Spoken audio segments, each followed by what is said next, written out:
Lighting's been interesting with the sun coming up. It's warming up, so you see us using a lot of umbrellas. Ooh, way high. Yeah.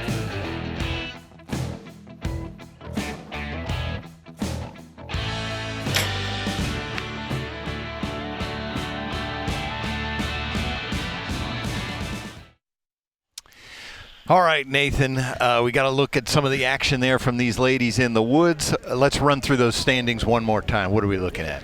So 15-point spread top to bottom. Cara Kelly in the lead at 413. Sharon Wallace at 403. Emily McCarthy at 402. That's really where the battle's going to be, is for second place, unless something bad happens in this wind. And then we got Lindsay Christensen and Erin McGlattery at 398. So going to be a little bit of work to get to that top podium position to dethrone Cara, but it can be done. In these windy conditions, it can definitely be done. All right, let's get to the action. Bring these archers out. We're going to go to the third member of our team. Oh, we're going to go to a recap first. So, yes, we were in Foley last month. Let's take a look at how things went down there at our last tournament. A whole lot crazy, girl. She got 8 points. 8 points. That's all you needed. That's all she needs. Sharon Wallace came into the women's pro finals with a healthy lead, but some stellar shooting from her competition whittled that down ahead of the 6 arrow. Yep. Boom. She needed that. She needed that. Wallace did what she needed to do, though, and held on for her first win of the season a day after her 50th birthday. Does Sharon Wallace still have it? Yes, she does. Like I said, I've had a really rough off season. A lot of stuff's happened. So to be able to come in here and just keep it together and be able to win the first one, I have so many emotions going through me right now. I don't even know what to say right now. All right, Nathan, now we're going to get to the action here. We want to go to the third member of our team, Stephen Altizer. He's going to bring out the women's pro competitors.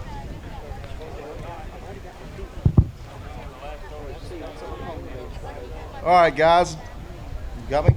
Next up is your women's pro.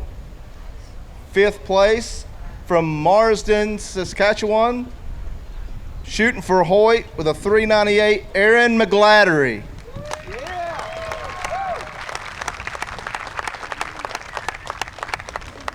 4th place from Weston, Idaho. Shooting for Prime, Lindsay Christensen.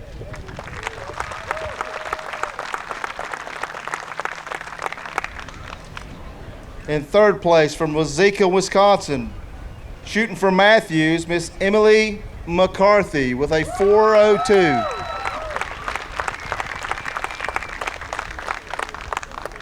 Second place, Townsville, South Carolina, Jack Wallace's wife, Sharon Wallace with a 403. Shooting for PSC. First place with a 413 from Lapeer, Michigan, Miss Cara Kelly, shooting for Matthews.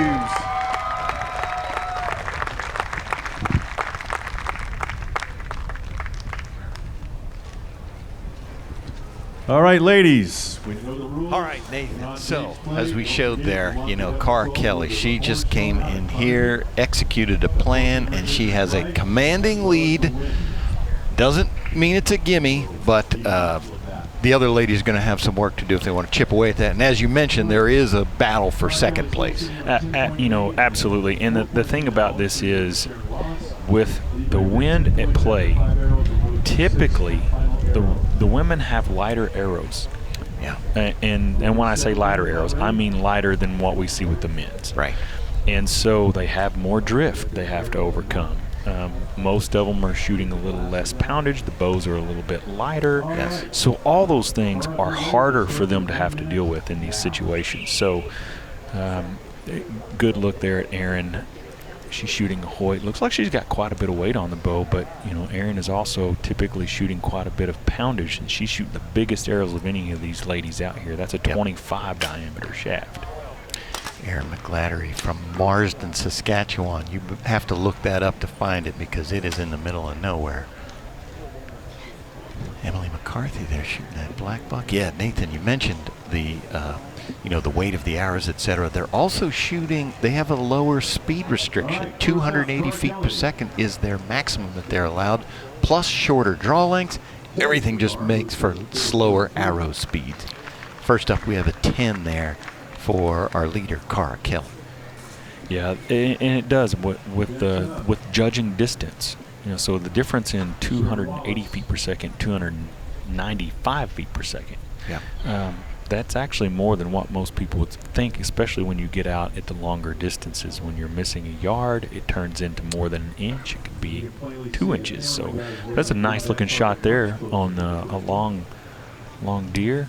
Yeah, we got Scott Parrott there taking a good look. So Nathan, while we're doing that, let's get this arrow call first. We got a 12 we are calling there.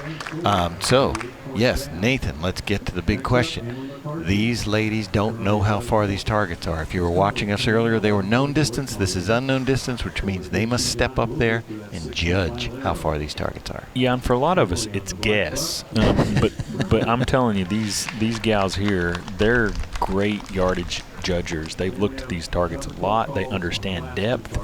A lot of people will ask that question, how do you judge distance? Well, if you've played any kind of sports before, if you've ever thrown a football, you've ever thrown a baseball, you have to learn how far to throw something. Right. There's a depth there. And it's the same thing with archery. When you're judging distance, you have to learn that depth. And these girls have learned it really well. There's a great 12 from Lindsay Christensen. She did call the upper on that one. She's from Idaho. She works in Alaska, goes back and forth all the time. A director of nursing, actually, I believe, something like that. Yes. She also was part of the Ultimate Bow Hunter or Ultimate Hunter. Yes. She's a world traveler for hunting. She hunts all over the place. That's a 12 there for Erin McGladdery as well. These ladies are starting off hot. Yeah.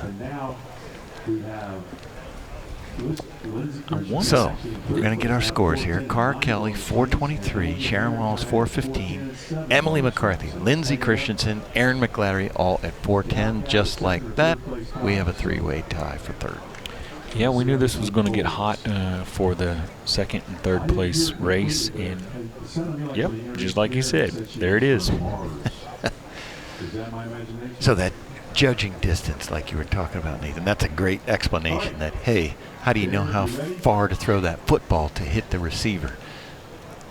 Years of experience, and you're just naturally going to get good at it. Not let alone, practicing over and over. You figure out, how a third baseman can tell you how hard he needs to throw a ball to get to first, right? Because that's his throw that he's having to make a lot. Shortstop can tell you how hard to throw it to first base, and so it's a learned thing. But so is judging distance. You got to spend time doing it. In hunting situations, it is invaluable. People. You talk about they always have their rangefinders with them, but I'm telling you, there's a lot of times I forget stuff. Yes. Just a little left there on that antelope for. That was Emily. Yeah, I was going to say, I believe that was Emily. Now we got Sharon Wallace, who won our last one. Boom, smoked that 12. So the wind here, for the most part, PJ, from what I see, is coming from right to left. Yeah. And so if you notice these archers shooting a little left, that's a lot of it right there. Is a little miscalculation in how much wind drift is out there. So that's Erin McGladdery on the boar. She takes a 10. Moves her to 420. Then we'll come back around to our leader, Cara Kelly. Cara has been at this for a long time, since she was a teenager. Yes. Yep. And that's something we see with a lot of with the top level shooters that judge distance, they've been doing this since they were knee high to a grasshopper, as my dad says. Sharon Wallace, as we saw in the replay, that she enjoyed her 50th birthday in Foley, so she's out there still hitting these 12s, doing what she needs to do to climb that ladder. Sharon Wallace, if she's in the mix, she's going to fight. Well, that's 2 in a row. 2 in a row, yep. We heard her 427. Now all of a sudden she's within 5 points. Yeah. And 6, excuse me. And like we said, I mean, anything can happen out here in this wind. Anything can happen with the gust. They can make a good shot, and the gust can take the arrow. It doesn't take much on a Wolverine. I certainly don't want to wish negative on anybody, but Cara Kelly actually was in a shoot down a couple years ago in Metropolis where the wind caused her to miss one. She was the leader and ended up not winning that tournament. So we don't want to put that bad mojo on her. It's not that windy. That day was crazy windy. Yeah, that was insane. Insane. All right. So, Nathan, what are we looking at now? So, if my scoring is correct here, I got 433 for Cara, still in the lead. 5 points behind is Sharon Wallace. Emily is 9 points behind Sharon, but Erin McGlattery has stepped into the third place position at a 420. So, a little change there, and like we said, that's where the battle was going to be. Right. All right, good for Erin, fighting her way up there. Shot at Lindsay Christensen. Look at the weight on that back bar. You can count that real quick. 4, 8, 12, 16 ounces on the back bar. Wow. Crazy. And now that's the #1 target, which is Lindsay. So she's just right of that bore. Now, my guess, that's probably right where she was holding. Yeah. Wind she's probably expecting a little bit of drift. And it just stops, like you just said. It just stopped out here, and you don't know, and you're trying to guess that, and you're trying to guess the distance, and you're trying to make a good shot, and there's so many little factors that go into it. There's a lot going on out there. Yeah. You've been out there, Nathan. I mean, I don't know how you guys think when you're out there. And honestly, the very first time you're out there, it goes so fast, you blink your eyes and it's over. It's over. Yeah, and you oftentimes think, man, what did I do there? I don't remember, but look at there. Same exact thing. Just to the right of that upper 12, she was calling the upper 12, probably aimed right there, and that's right where the arrow landed. Yeah, it is remarkably calm now from what it was just 10 minutes ago. And it's going to keep gusting and getting calm. Gust, get calm. It's just going to do that off and on all afternoon. It's an 8 for Sharon. So.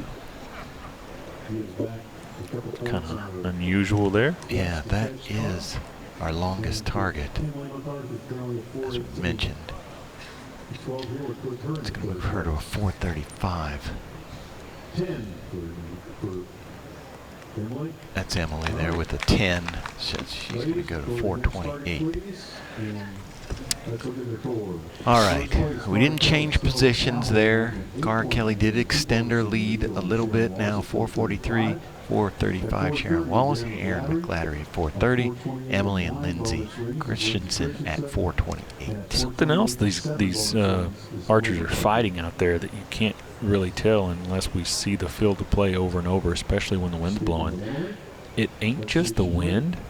It's also the shadows dancing on that target because they can't see those rings. Majority of the time they can't see those rings unless the sun is shining on the target just right or whatever.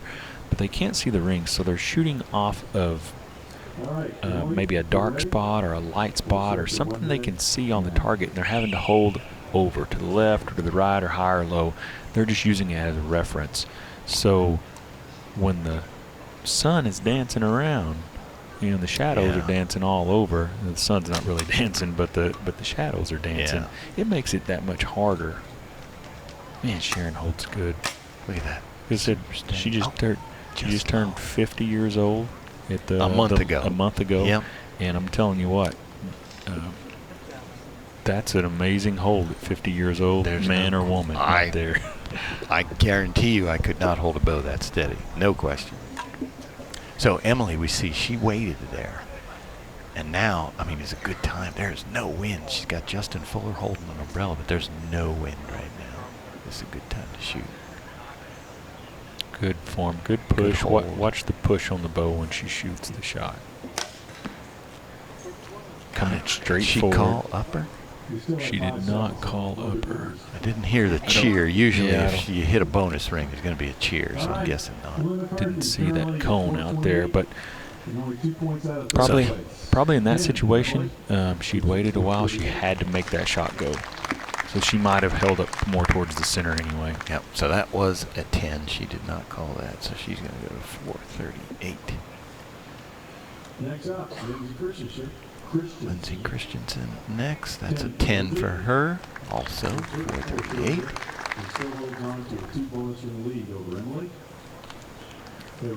When we come back to shooting, All right, Nathan, so go ahead. I hate to interrupt you, but you Go see ahead. what she was doing right there? She's making notes. Yes.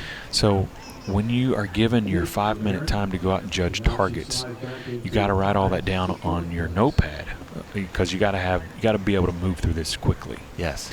And so as you're doing that, a lot of times the very first target you shoot, if you notice you're off, you're probably off on all the targets. Right. So you make that mental note really quick, and then you go to that notepad and you're frantically looking at it like, oh my gosh, I got to make these quick adjustments. So as you said before, there's a lot going on. Look at that arrow Yes. call right there. Just clipping that line, just touching, and that's all it's got to do. That's all it's got to do.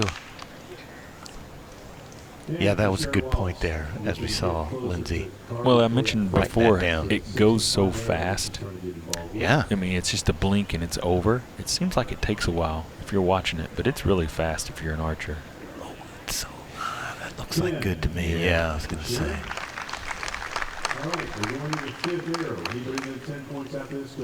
You know what's great about that arrow, PJ? What's great about that? You can tell somebody it just barely missed the 12 because the score is the same. It's a 10. Whether it touches the line way away from the 12 or just barely misses it, it's still 10 points. That's it. So third place is a tight race. Doesn't matter if it's pretty or ugly. You just get the points. That's right. That's it. And, you know, honestly, your score a lot of times does not reflect how well you shot. Because you can shoot fantastic all over the 12s constantly. And Yeah. just not hit them.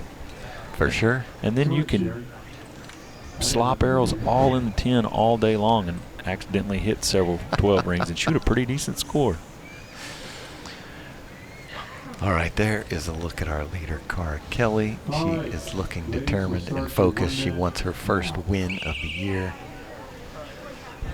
As long as I've known Cara, she's always shot some sort of hinge release. There's Yep. no trigger on that release. She just activates that by a pull of either back muscle or however she's, you know, there's so many different ways to actually activate the shot, Yep. but there's no trigger. And so that doesn't allow her to command the shot. She has to just wait on it. Yeah, and that's, you know, that surprise shot is actually, you know, you'd think, oh, that's a bad thing. No, that's actually a good thing, because if you are expecting the shot, a lot of times you can flinch and contract and do all sorts of things that make that arrow do funny stuff. I know that well, Nathan Brooks. I know well about that. Here we go. I believe that was Emily there on that last shot. And look where she hit. Just to the right. If you're expecting a little wind drift, yeah, it's just probably ain't going to happen at this point because the wind just died. Yeah, there's the boar. We are just left. And that is Sharon Wallace with a 10 on the board. Okay, 455. So next up, we'll move to Emily McCarthy on the deer. Next up, And she is just a tick right. solid 10 for Emily. We've served 448. 448. With 7 bonus rings, and she can only hope for a little help to get to that third place Lindsay position. Christensen coming up next Lindsay year. Christensen currently has the third place position by virtue of She bonus is rings. at the black buck. That's going to be a 10 for her as well. 10 for Lindsay. All right, let's see what Aaron did on this long target. Or no, actually, And now Aaron McGladdery. we would have Aaron on the. If she captures the upper 12, she comes in on the- I believe this is the Antelope. Yeah, that is the Yeah. long one. So Nathan, you can see she's in that void there. That's actually not a scoring ring. That's just a core line where that center area can be replaced. It's not a scoring ring, so that was outside the 10. Right, that's a good point. That is a question that gets asked from time to time about that, how that actually goes into the target. And there is a target out. The link's actually on one side of that. They use it as a scoring line. Right. So it's not on every. That's the only one I know that it's actually like that. So. Yeah. We have in third place. Okay, so that was our 5 arrows. So we got Cara Keller 463, Sharon Wallace at 455. So they're going to be our only 2. Let's give him a round of applause. And I missed what he said as for who took 3rd place. You can see there we've got a 3-way tie. Scoring rings, or bonus rings, would have broken that. I believe. And Lindsay was Lindsay. leading. So she might be 3rd. All right, this gentleman walking Yeah, towards you carries yeah, all those Lindsay's- arrows, Lindsay should be bouquet of 3rd. arrows on that side. That's Scott Perry. He's Yeah. our tournament director this year. So Lindsay Christensen is going to round out our podium at 3rd place. So they're going to set an extra target here. This is the 6th and final arrow. You see Scott. Say a thing about the umbrella, Scott. So yeah, information just came. Lindsay had 8 bonus rings. So by way of bonus rings, she beat out Emily with 7. McCarthy. Yep, so she'll finish 4th, and Aaron McGladdery will finish 5th. So, now we have our last chance archery, last chance arrow. This is going to be our 6th arrow. We are shooting at the turkey there. Well, these 2 gals here, it's like we've seen this numerous times between these 2 girls, and it never. They're just as happy for the other one to win as they are themselves. They are. They are great competitors. And but yet, I am going to say, though, that there is a lot of mutual respect, but there is also a huge competitiveness in these Yes. gals that drives them. yes, they will be happy for the other, but they both want to win it. Oh, yeah. Yeah. Big point spread here, though. I Yeah. don't see that happening unless, barring something catastrophic happening that would cause Cara to, have some sort of equipment failure or something like that to cause a bad arrow, but I don't see that happening. Could look at the turkey target. I'm not exactly, just taking a quick look out there at the field, PJ.